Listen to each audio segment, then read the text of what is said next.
Musibah berbuah jadi hikmah, akan datang jadi berkah saat kita membuat dekat dengan Allah Subhanahu wa Ta'ala. Maka mohon maaf, Nabi itu pernah berdoa. Apa doanya Nabi? Ya Allah, aku tidak takut umatku miskin, tapi aku lebih takut saat umatku diberikan harta dunia, tapi mereka lupa kepada Allah Subhanahu wa Ta'ala. Nabi bilang seperti itu. Nabi nggak takut kita miskin, Nabi nggak takut kita nggak punya pakaian, Nabi nggak takut kita kekurangan, tapi Nabi lebih takut kepada umatku saat dia diberikan dunia oleh Allah, diberikan harta oleh Allah, diberikan pakaian oleh Allah, diberikan pekerjaan oleh Allah, diberikan pasangan oleh Allah, tapi semua dunianya tidak membuat dia semakin mendekat kepada Allah Subhanahu wa Ta'ala. Maka mohon maaf, kalau bangsa Indonesia di awal tahun baru 2020 dikasih musibah yang berujung bencana banjir, bisa jadi pesan cintanya adalah bahwa Allah Subhanahu wa Ta'ala inginkan kita bangsa Indonesia lebih baik dalam konteks kehidupan mendekat taat kepada Allah Subhanahu wa Ta'ala. Ustaz, kenapa di awal tahun? Ya, karena awal tahun itu adalah waktu yang paling tepat untuk membuat resolusi.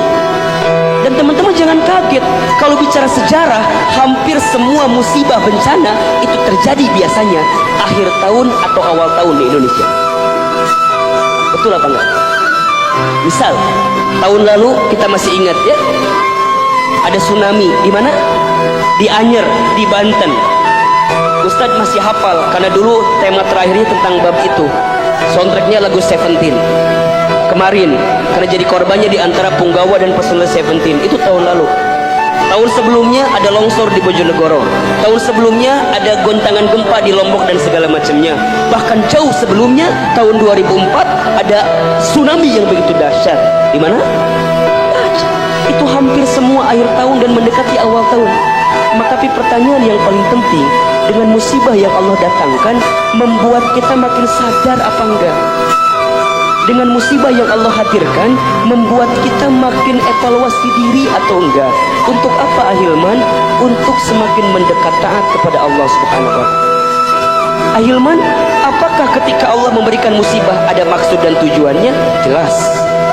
Di dalam Al-Quran Allah menyebutkan ada 3 maksud yang Allah inginkan dari musibah yang didatangkan. Pertama, musibah didatangkan bagi orang yang beriman. Maksudnya ada orang yang ahli tahajud, ada orang yang ahli salat, ada orang yang ahli puasa, ada orang yang ahli sedekah, ada orang yang ahli baca Quran, ada orang yang ahli kajian. Ahilman, kenapa kita diuji juga? Bukankah kami sudah beriman? Bukankah kami sudah soleh? Bukankah kami sudah sholat? Bukankah kami sudah tahajud? Kok masih dikasih musibah juga? Ingat, orang beriman saat dikasih musibah oleh Allah, apa tujuannya? Allah ingin meningkatkan derajat